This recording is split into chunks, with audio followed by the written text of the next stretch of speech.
Good morning, good afternoon, good evening, wherever you might be. Good Wednesday, August 11th. It's shocking to me um, that it's August of 2021. Um, do me a favor, as always, when we begin, if you would just say hello in the comments. That way I know that you are here and that I'm not just pontificating into the wind. Um, Today I'm going to talk about agents, all things agents, which of course is a lie. I can't talk all things agents in 15 to 20 minutes, but it sounds better than some things agents, that it's better alliteration. So I'm going to do my best to address a few of the questions that I've received from you regarding agents. It's a huge topic, though. So, if I haven't, by the end of this 15 to 20 minutes, if I haven't addressed a particular thing, let me know in the comments, if you would, and I will put it on the list, right, of things to more specifically address. Because obviously, I'm not going to get. I'm not going to get to everything in this short a period of time. So, hi, Sandra. Sandra. I'm going to say Sandra. Correct me if I'm wrong. Rock, VO. Sonia, hi. Charlie, the power of three is in the room. Fantastic. Thank you so much for being here. I really appreciate it. So let's kind of get rolling, right? So I don't waste too much of your time today. Let me find my notes here. Okay, so I got 4 or 5 questions over the course of the last months about agents. So I'm going to just review the questions briefly and then go back and try to address each one. So, when should you seek an agent and how? Knowing when an agent is the right fit, communicating with your agents, doing the right work to find the right agent, and then landing gigs without an agent. And then an extension of that question, how to secure non-union or non-exclusive, how to secure a non-union or non-exclusive agent. Okay, so hi Cheryl, good morning. So let's start with this first one. When should you seek an agent? Okay, well, I'm going to take that back. I want to start with an overall kind of explanation or a viewpoint, and that is that I want to reassure you that you can have a great career in voiceover without an agent. Okay? It's really true. I know many people who do. As many of you know, I grew up in a world in sort of the actor-centric voiceover landscape where I started doing voiceover because I was trying to get work as an actor. And so mine is sort of a more traditional route, if you will, and it's very much actor centric, right? So I rely on my agents for every audition that I get, right? Well, for the last 20 years at least, a whole crop of people are coming up in voiceover who don't have agents. And these folks, many of which you are entrepreneurs. I want to be really clear about that. You're not an actor waiting around for an agent to call you with an audition. You're entrepreneurs. You are stepping out into the world of voiceover to make your own connections, find your own clients, and get the work done, right? So don't let anybody tell you that that isn't a viable way of having a career in voiceover. It clearly is. So getting an agent is not the end all be all. I just want to be clear about that.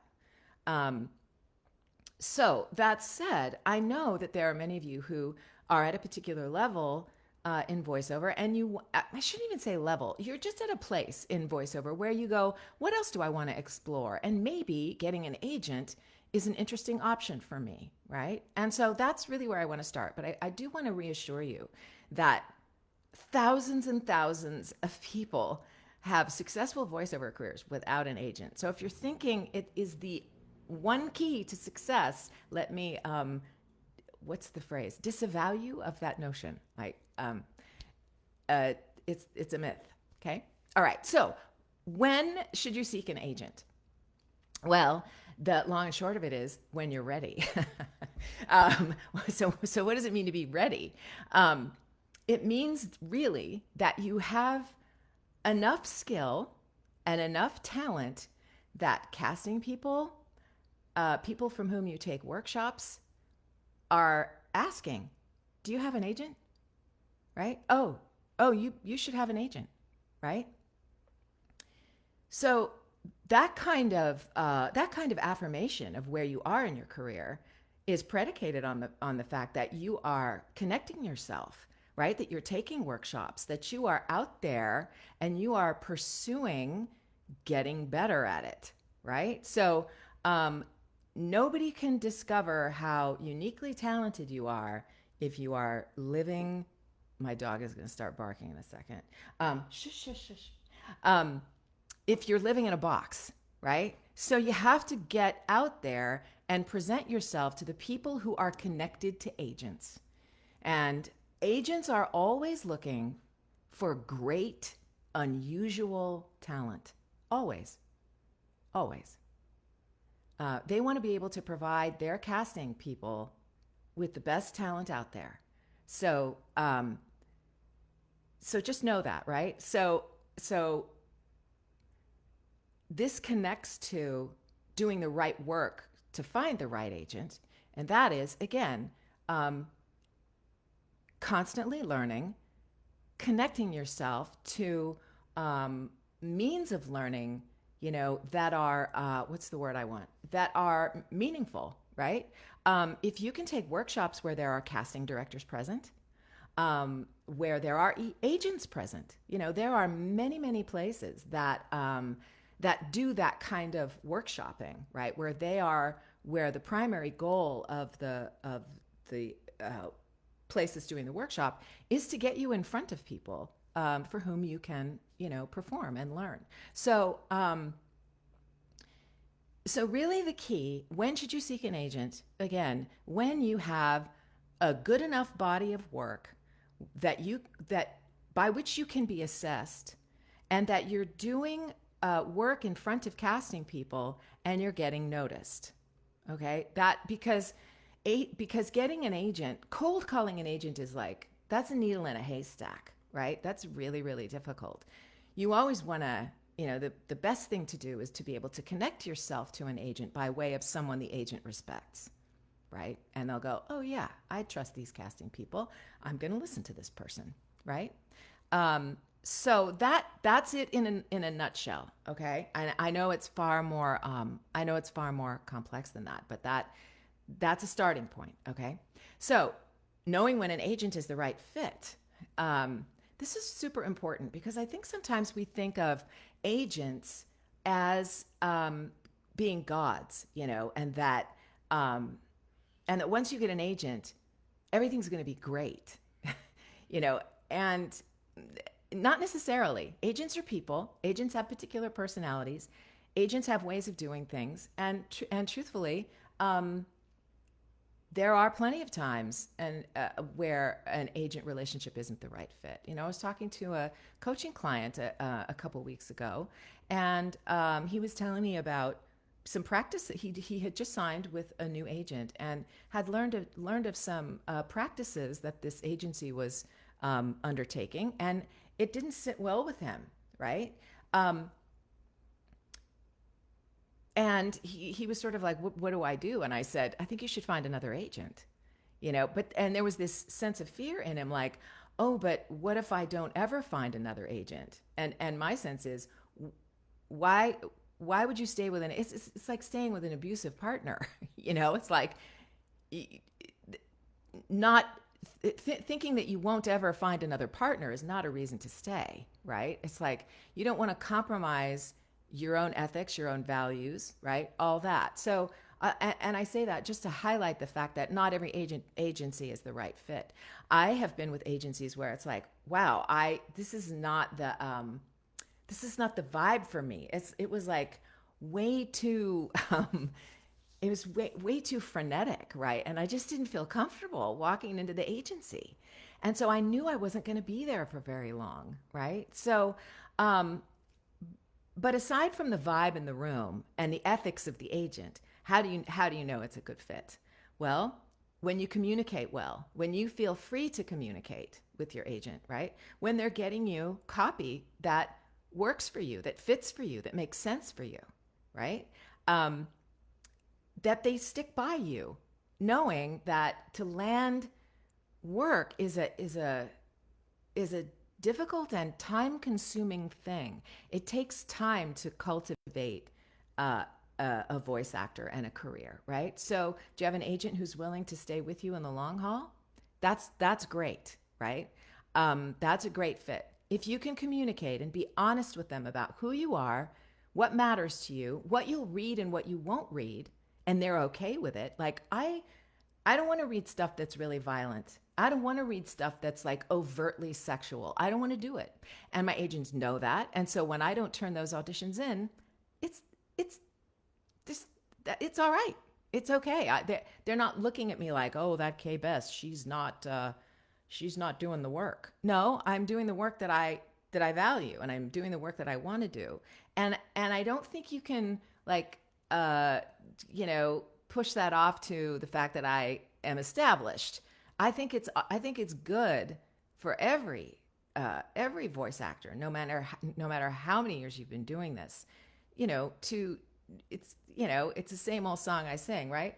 It's good to know who you are and to communicate who you are so that the relationship is really clear. So I hope that's somewhat helpful.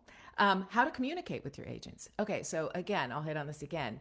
Agents are human, first and foremost. They have good days, they have bad days. You're going to have to get to know them as people to find out how they best like to communicate. How do you do that? Ask them. If it's a new relationship, you say, how can I best communicate with you? By email? Would you prefer that I call? Do you like to text? Right? I'm a big advocate for telling the truth, being open, having open lines of communication.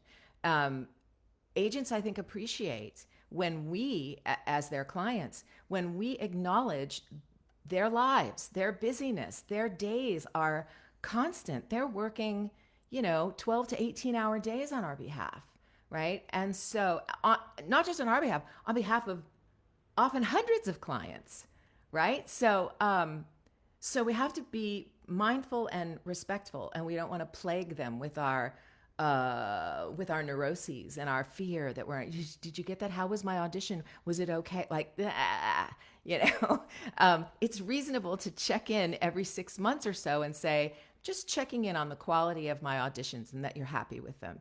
And if you have any suggestions for me, I am anxious to hear them. Right? That's a way of communicating with your agent and asking how you're doing without plaguing them with questions after every audition that you turn in, right? So they're human, first and foremost. Respect them, respect their time, right? And be honest, right? There are certain things I know about my agents, like there are certain agents I never ask them questions. I never bother them with my trivial questions. Never. There are there are other agents and sometimes agent assistants who the relationship is a little bit more loose, but that's having gotten to know them over a period of 10 years, right? So communicate with them first and foremost, like you understand that they're human and they have good days, bad days. Many have kids, many are in relationships, and they suffer the same things that, people with kids and people in relationships do, so just keep all that in mind, right? Let's see. This is a really interesting one, and I'm not even sure that I have an answer for this. Landing gigs without an agent. Well, my goodness, that's like there's so much of the voiceover world that is about that, and all kinds of pay-to-play sites, some better than others. I am a fan of Voice 123, even though I know it has its frustrations and limitations. I think that's probably the best one out there. It's really important that if you are seeking work without an agent, that you get very familiar with the GVAA rate guide, which I actually posted in another blog. So it's in the you know, conversation part of this this website, right? So you can go back and look at those guides. And also, you can use the SAG-AFTRA rate guide as a guide if you're seeking work on your own, because you don't want to undermine everybody else in the business, right? So that's super important. How to secure a non-union, non-exclusive agent? I think it's the same way that you seek any agent. There are a lot of agencies who are seeking both union and non-union work on behalf of their clients because they have a mixed roster. My experience is that regional agents, like I'm on the roster of a couple of regional agencies, and they aren't exclusive, right? They understand that I'm on another roster. I'm not even sure I'm officially on their roster. It's just that, Atlas is my agency. That's where I get the vast majority of my opportunities. And there are a couple of regional agencies where if I get an audition from them and I don't get it from Atlas, I will read it for them, right? So they aren't exclusive. I know so many people who have many agents. And so, so I don't think that that's a worry at this point. I could be utterly wrong. But that's my experience, right? And I have to say that I think that regional agents really have stepped up, and they are really players in the world of getting opportunities for their clients. That's voiceover has become not just national, but global, right? So casting directors in New York, Chicago, Los Angeles, they are casting a wide net in order to find good talent. So that means they're sending auditions out to regional agencies. So again, it's one of those things, people often think that you got to have an agent in New York or LA in order to be viable, and it isn't true. Sometimes it can work against you, especially with regard to commercial work. If you're seeking out animation work, video game work, yeah, it's probably true. You need an agent that secures those kinds of opportunities for you to audition. And mostly they come out of LA. That's just, there are some that come out of, other agencies, but by and large, that's what it is. So again, to the question, landing gigs without an agent. So there's pay to play sites. There is LinkedIn is a huge, vast network. And I, again, know many people who have built their careers on LinkedIn. If you're interested in finding out how to do that, check out Tracy Lindley, Lindley. She has a fantastic course on how to use LinkedIn to your benefit. So does Mark Scott. I'm not as familiar with his, but I just saw that he has one, and he's a pretty trusted, reasonable, sound, like rock solid voiceover guy. So I would trust to check him out. So I think that's all we have time for. It's almost 9:20. So I know that was, it's the tip of the iceberg, right?